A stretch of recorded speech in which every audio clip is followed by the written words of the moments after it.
ઘોઘારોડ ગૌશાળા નજીકથી વિદેશી દારૂનો જથ્થો ઝડપી પાડતી પોલીસ।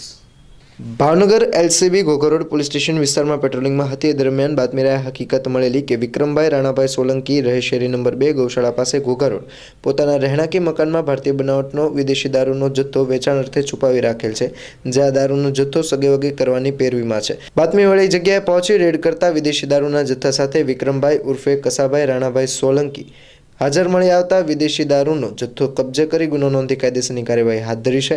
પોલીસ દ્વારા 216 નંગ વિદેશી દારૂ જેની કિંમત 45,600નો મુદ્દામાલ કબજે કરી ગુનો નોંધી કાયદેસરની કાર્યવાહી હાથ ધરવામાં આવી છે। આ ઉપરાંત અન્ય એક આરોપી ભાવેશ ઉર્ફે ભાવો વલ્લભભાઈ સોલંકીને પકડવા ચક્રો ગતિમાન કરાયા છે।